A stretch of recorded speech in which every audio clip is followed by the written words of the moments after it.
The year was 142 before Christ. Rome was rising, but not all its victories were won on the battlefield. In the villas of noblemen and the shadowed courtyards of merchant homes, another war was waged against silence, against shame, against women. A bride was not judged by her vows, but by her blood. Her wedding night was not private, it was performance, and if she could not prove she bled, she was ruined.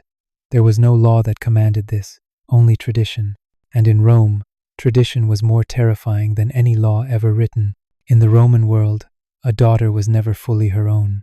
Her body belonged first to her father, then to her husband, and her value, her true worth, was measured by something no one could see but everyone demanded proof of: virginity. It was a concept Rome had wrapped in honor, virtue, and necessity. But beneath the poetry, it was business. Political alliances, dowries, reputations, they all hinged on one fragile expectation. A pure girl meant a pure lineage. A bloodless wedding night meant betrayal, scandal, and disgrace. No father would take that risk. So they devised a ritual. It was never etched into law, never proclaimed by the Senate, but its grip on Roman families was absolute. Before a girl could be married, her virginity had to be confirmed, not in whispers, not in privacy, but in the open. It began with the elders, usually older matrons of high standing or midwives summoned for their wisdom.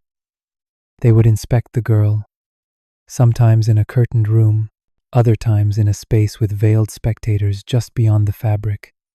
Her body was treated as evidence, and if she flinched, if she cried, if she begged, those were taken as signs she had something to hide. The inspection was framed as protection, a service to ensure the bride's purity would not be unfairly questioned. But the truth was far more grotesque. It was control. It was humiliation turned into ceremony. Young girls, some no more than 12 or 13, were paraded like livestock, their modesty stripped away under the excuse of honor. Once declared fit, they were passed to the groom's family, who often demanded one final proof: blood on the wedding sheet. A white linen, clean and folded, was placed on the marital bed before the act. If blood stained it, the household rejoiced. If it remained clean, suspicion bloomed like a disease. That sheet became evidence, held up like a banner, sometimes even shown to neighbors and relatives to quiet doubts. And the girl? She was expected to smile, to act grateful, even as she bled under pressure that no boy would ever be asked to carry. In Rome, purity was not a virtue, it was a performance, and everyone watched. The ceremony did not end with the vows. For Roman brides, the true ordeal often began after the final prayers had been whispered, and the guests had drunk their fill of watered wine. In many households, particularly among the patrician class, the first night was not a private affair.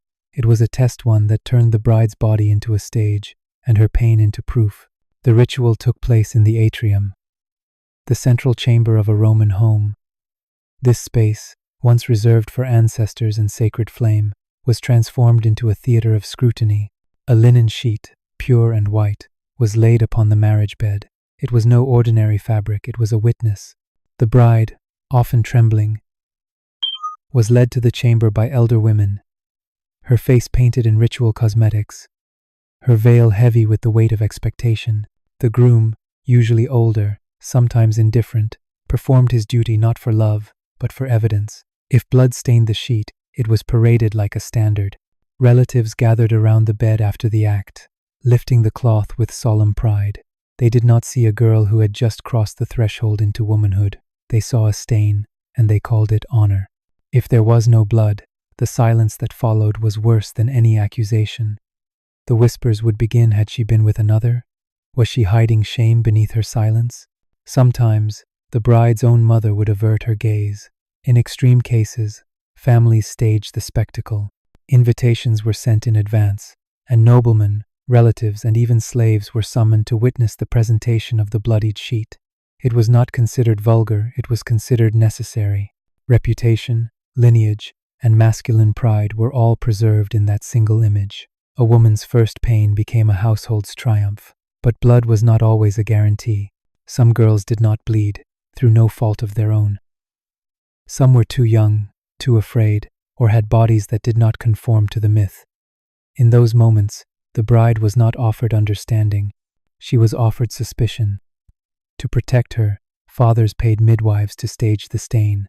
Red wine, animal blood, or carefully pricked fingers provided a forgery, one that could save a reputation but not the bride's dignity. Others took more desperate measures.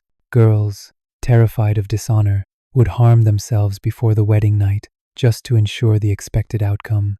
Rome called it virtue, Rome called it tradition, but behind the curtain, it was fear dressed in ceremony.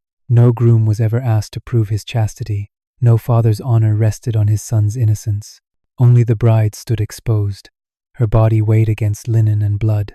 In the eyes of Rome, she was not truly married until she had bled, and everyone, even the ones pretending not to look, waited to see if she would. The ritual was not sustained by men alone. It survived through the hands and eyes of women older, sharper, and far more dangerous than the husbands waiting in shadow. These women had endured it themselves once, long ago, and now stood as its gatekeepers. They were mothers, aunts, midwives, and matrons, women who claimed their power through obedience to tradition, not rebellion against it. They spoke of virtue and duty, but what they enforced was silence.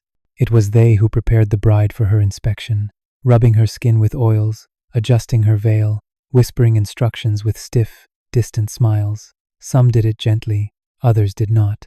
The inspection itself was often conducted by these same women, hands weathered by age but steady with experience. They entered the curtained space with cold efficiency, treating the girl as if she were an object, not a daughter. They prodded, judged, declared. Sometimes they muttered approval, sometimes they said nothing at all. And when the curtain parted again, the girl stepped out, changed not by marriage, but by the humiliation only other women could deliver. Outside, guests would murmur about her composure, her modesty, the look in her eyes, but no one spoke of what had just happened behind the cloth. Among the most feared were the priestesses, women who served in temples, but moonlighted as protectors of Roman moral order. They did not serve the gods, they served appearance. In their presence, even mothers lowered their voices.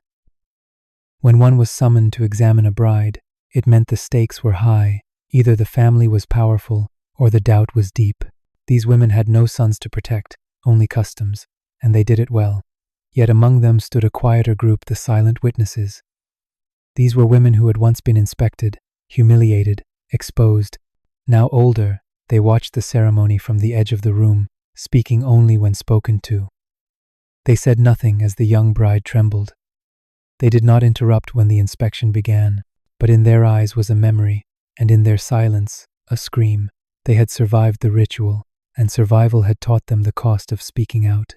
A single word against the custom could fracture alliances, risk dowries, or condemn a sister's future. So they endured it again and again, not on their own bodies, but through the bodies of others.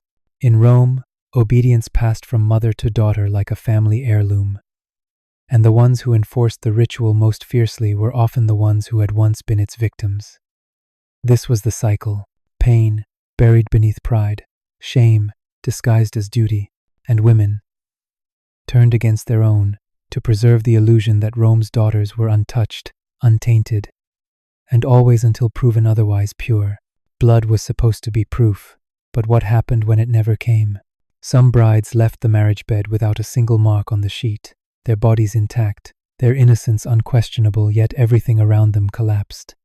Whispers became louder than reason. Neighbors began to speculate. Elders exchanged glances. The husband, unsure whether to doubt his wife or defend her, often chose the safer path: suspicion. And in Rome, a woman accused of impurity could not argue her case. She could only bleed or be ruined. The truth no one said aloud was this: not every virgin bled. Some girls were too young, their bodies too undeveloped for the tearing Rome expected. Others had fallen from horses, ridden long distances, or simply had hymens that did not follow the script. But logic had no place in tradition. If the blood did not appear, something else had to, and so the lies began.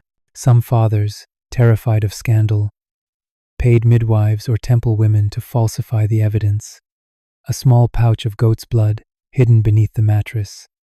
A prick to the bride's own finger, red wine dropped carefully onto linen. The stains were fake, but the relief they brought was very real. The guests rejoiced. The bride's honor was confirmed. and the lie was swallowed in celebration. Other girls took matters into their own hands. There were stories, quiet, brutal stories of young women scraping themselves with sharpened fingernails or slipping tiny blades into the wedding bed. Pain, they believed, was better than shame. The wound became their proof, but the body remembered. Long after the wedding had passed, some could not forget what they had done to themselves, just to satisfy a tradition that never protected them. And then there were the girls who bled, but it wasn't enough. If the stain was too small, if it dried too quickly, if the color wasn't dramatic enough, questions still arose. Some households went as far as to collect the sheet and present it to others. In extreme cases, the groom's family kept it as a permanent display proof of purity, hanging like a banner of victory in the home's entrance hall. But when a girl was accused and there was no stain, no explanation, and no one willing to lie for her, the punishment was quiet. A husband who no longer spoke, a mother-in-law who refused to look her in the eyes, a reputation that decayed, slowly and invisibly. Some were sent back to their fathers in disgrace. Others were left to live in the same house, but never truly become a wife. Rome had no law that demanded blood, but it had expectations sharper than swords, and girls were expected to cut themselves on them. Not once, but again and again, for as long as they breathed within the walls of a marriage that valued fabric more than truth. Not every Roman girl accepted the ritual. A few, very few, tried to escape it. They were daughters of lesser households, or families who had nothing left to lose. In the countryside, far from the marble eyes of the capital, secret marriages were whispered into being. A priest, a witness, a quiet exchange of vows under torchlight, and the inspection never happened. These unions were called disgraceful by the city's standards, but to the women who chose them, they were salvation. In these quiet corners of the empire, some girls were married not as proof of purity, but as persons. Others used coin, not courage. A father might pay a physician to sign a letter declaring the girl intact, stamped with the seal of a known healer. It was a calculated risk if discovered. Both families could suffer, but for some, it was safer than the possibility of a bloodless sheet. The letter would be folded into the marriage documents, spoken of as a formality, and never truly believed.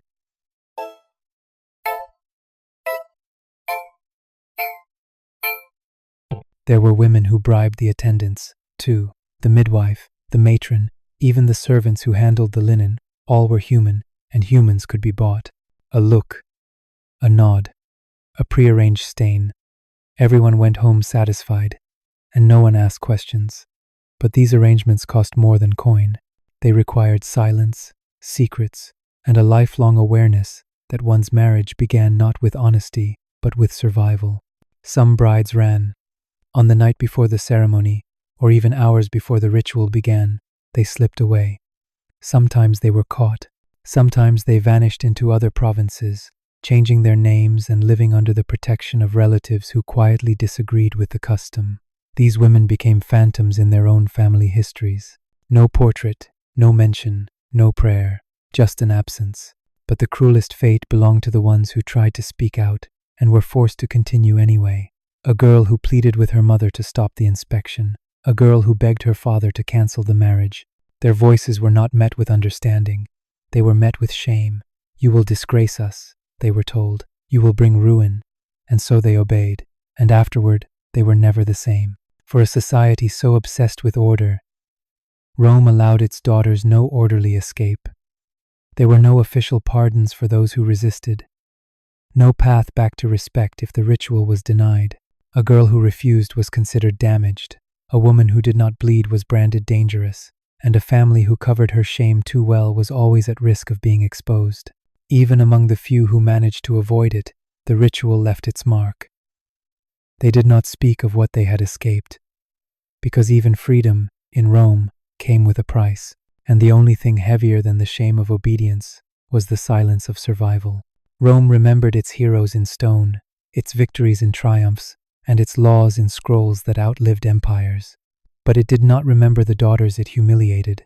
The rituals forced upon them were never written in marble, never argued in the Senate, never carved into the bronze tablets that preserved Rome's legal pride. Yet they endured for centuries unchallenged, unquestioned, and unseen. No monument stands to the girl who bled in fear.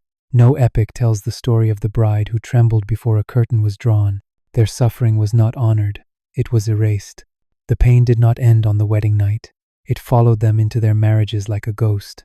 Some never recovered. They bore children with men who had once watched strangers judge their purity. They served households where the linens of their first night were folded and stored as trophies. They walked through marketplaces and temples with a reputation that did not belong to them, but to a moment. A single moment, decided not by truth, but by blood. Mothers passed the tradition to daughters with a practiced coldness. They called it protection. They said it was better to endure it than be ruined. Some truly believed it. Others were simply afraid that if they did not uphold it, they too would be cast out, marked as women who did not respect the Roman way. So the ritual continued, not because it was right, but because it was repeated. Even as the Republic became empire and laws changed, the obsession with purity remained. Inscriptions praised the chastity of noble women. Statues of the ideal Roman wife stood in forums and villas, but those statues were stone. Real women bled, or didn't.